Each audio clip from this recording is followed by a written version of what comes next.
You're listening to WTIM, your information station. It's time now for your expanded local news. The Taylorville Municipal Band will perform their season finale concert this Wednesday, July 30th, at the Christian County Historical Society. The concert begins at 7 p.m. and is free and open to the public. The Municipal Band is working to play the music forward this season by featuring Municipal Band and THS alumni as guest performers, soloists, and conductors, and taking donations for the Play the Music Forward account to support music in Taylorville schools. This week, the Municipal Band welcomed Angie Mead, Funfar, Kathy Fergan, and Dr. Rick Del Valle as special guests. All three will be performing with the band during the concert. Kathy Fergan will be featured soloist on One Certain Selection.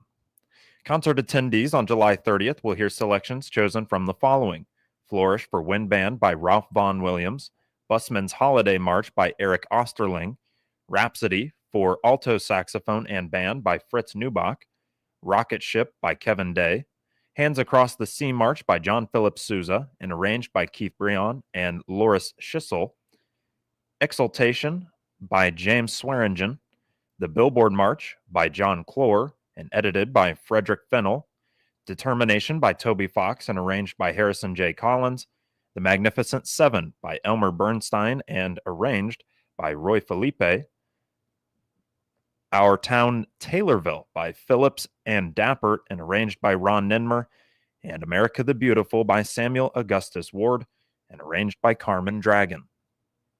Again, the Taylorville Municipal Band will perform their season finale concert this Wednesday, July 30th, at the Christian County Historical Society.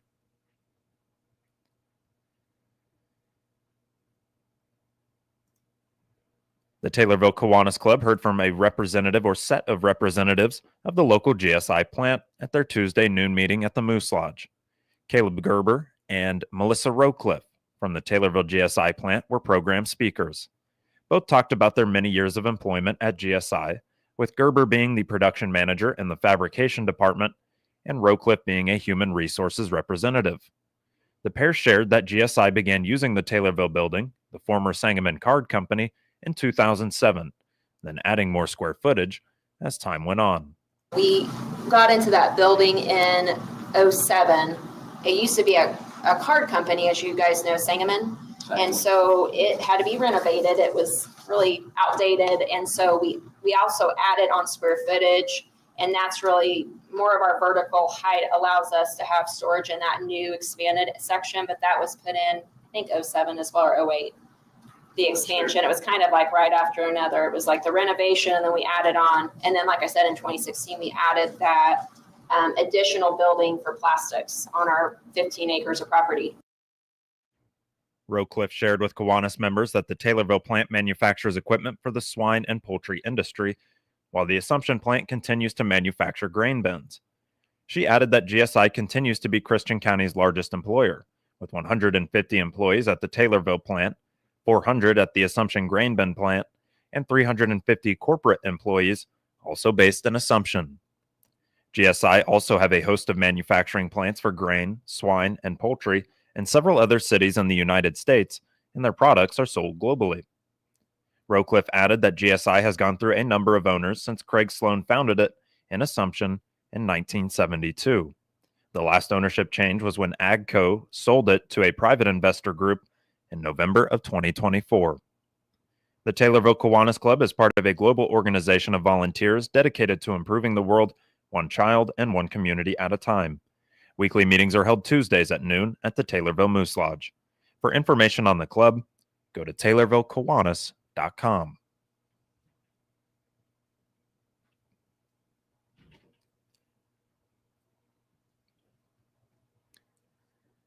The Shelbyville Lions Club prides itself on its efforts to support the community. From fundraising events to scholarships, they are always looking to give back. In addition, like other chapters across the country, they collect used eyeglasses to restore them in hopes that they can be reused later. The Shelbyville chapter is now hosting a steak fry on Saturday, August 2nd from 4 to 6 p.m. Club members Mark Colonius and Jeff Johnson say what they are serving comes at a great value compared to what restaurants are able to offer. Again, this is not a great big money maker for us, but if you look at the ticket, we're charging $22 for a 12-ounce ribeye. Where else are you going to go for a 12-ounce rib, baked potato, applesauce, and all the sweet corn you could eat?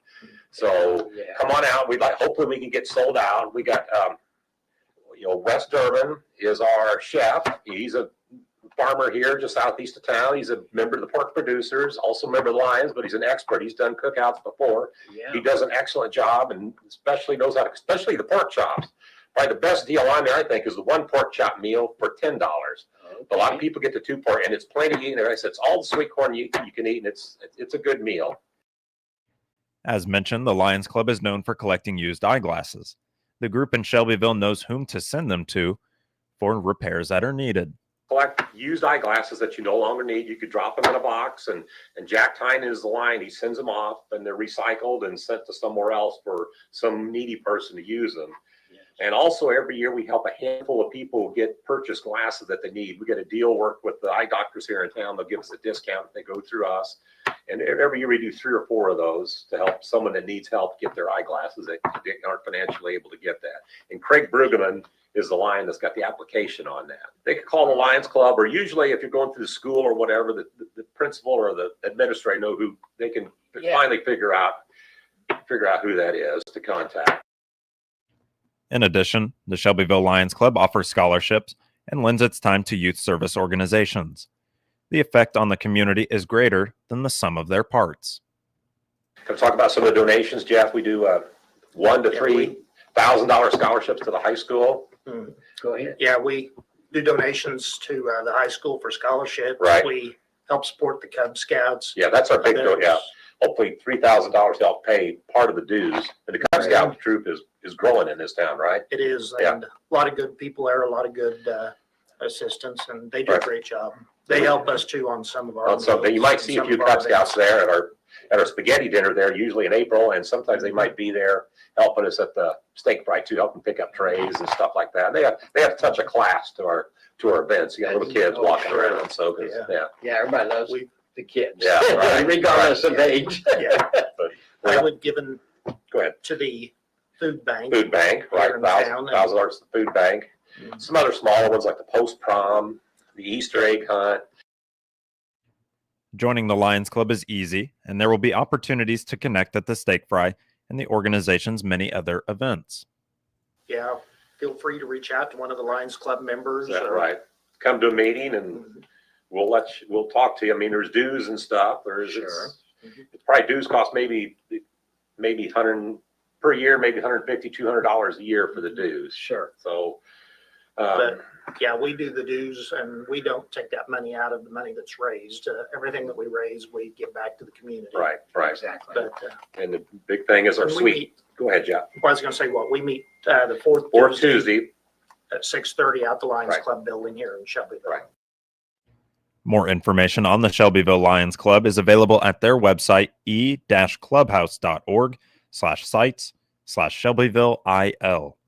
Mark Colonius and Jeff Johnson appeared as guests on the WTIM Morning Show. This will conclude the first portion of your expanded local news, and it's brought to you by Taylorville Community Credit Union.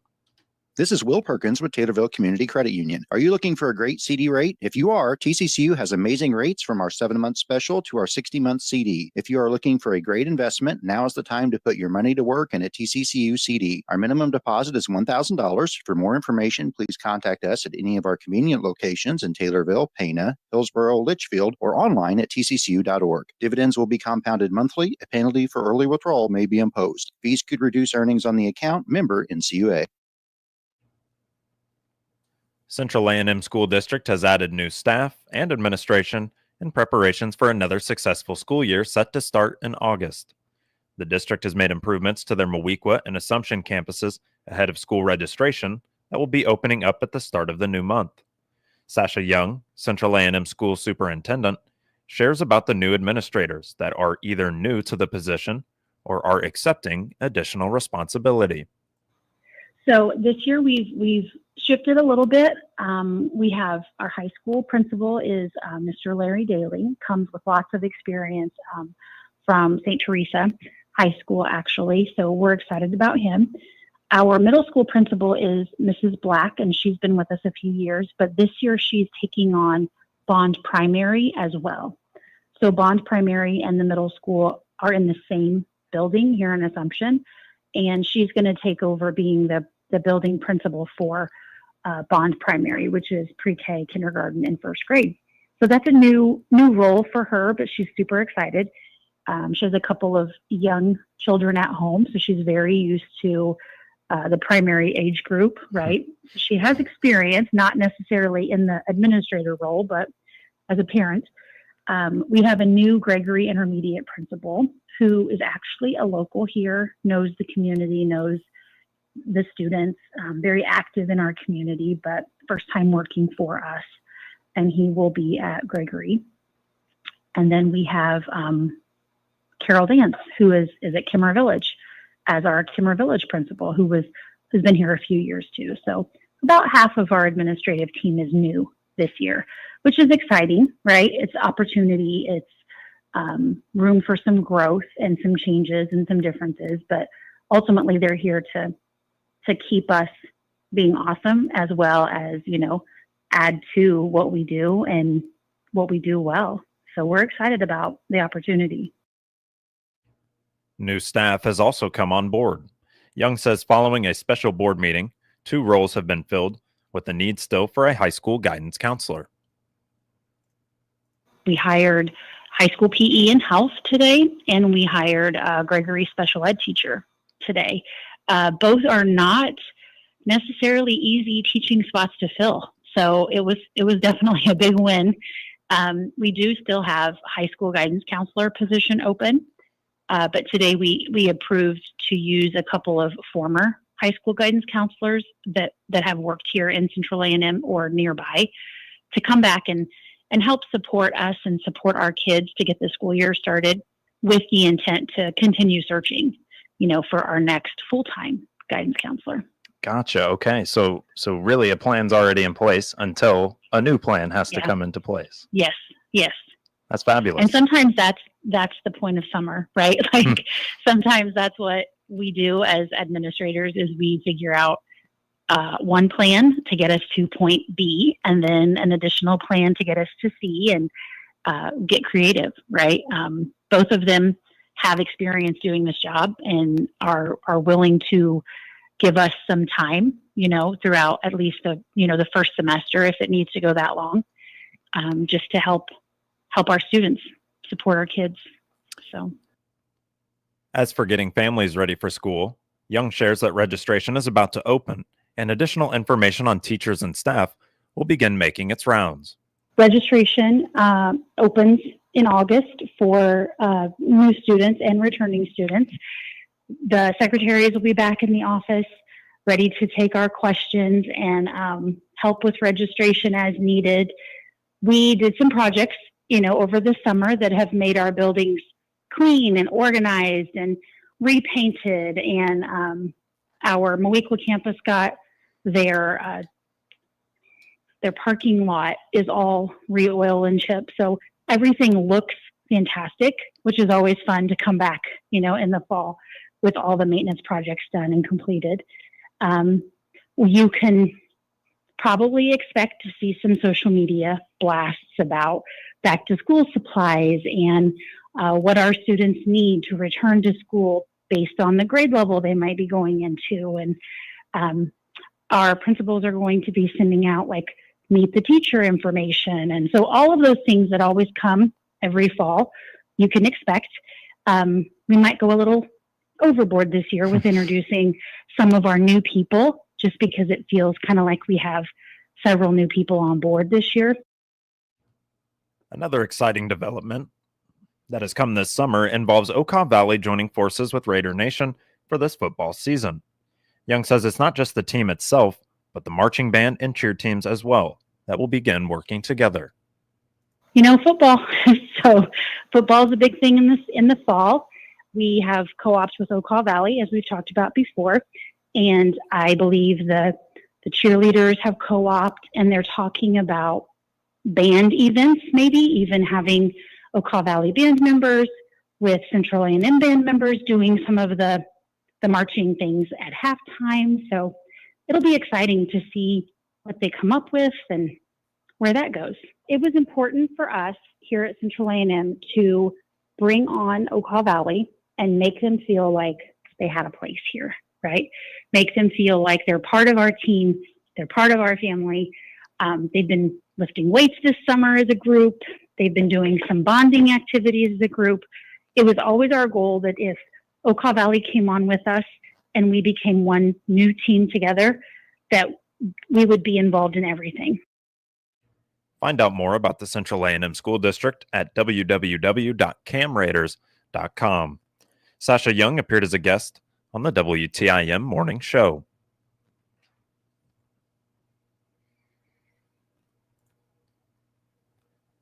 Farmer health and safety is important to the 2025 Illinois Farm Bureau Young Leaders Excellence in Agriculture Award winner. Kate Huffman hails from Henry County.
Huffman will be honored during the Illinois Farm Bureau annual meeting in December in Chicago.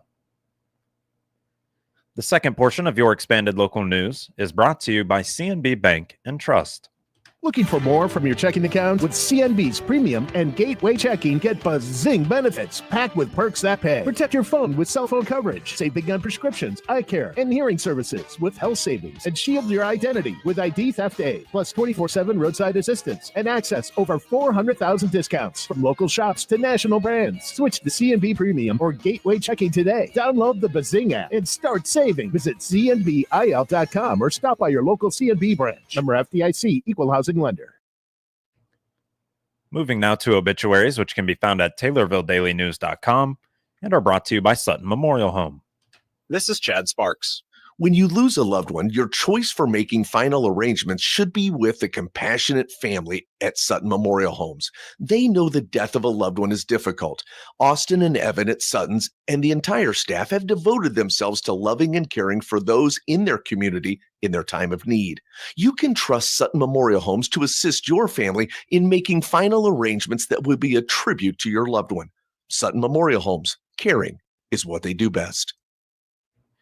97-year-old Lillian Irene Kent of Taylorville, formerly of Morrisonville, died on July 26th. Visitation is August 1st from 10 a.m. to 11 a.m. at Morrisonville United Methodist Church. Funeral service will be August 1st at 11 a.m. at Morrisonville United Methodist Church. Burial will be at Morrisonville Cemetery. Funeral arrangements are being handled by Schaefer, Perfetti, and Asali Funeral Home in Taylorville. 71-year-old Catherine Marie Sanders of Nokomis died on July 25th. Visitation was held yesterday, July 29th, with funeral service today, July 30th, at 10 a.m. at Sutton Funeral Home in Nokomis. Burial will be at Nokomis Cemetery, and funeral arrangements are being handled by Sutton Funeral Home in Nokomis. And 84-year-old Charles V. Maxwell of Taylorville died July 24th. Visitation is July 31st from 10 a.m. to 11 a.m. at Schaefer, Perfetti, and Asali Funeral Home in Taylorville. Funeral service will be July 31st at 11 a.m. at Schaefer, Perfetti, and Asali Funeral Home in Taylorville. Burial will be at Old Stonington Cemetery.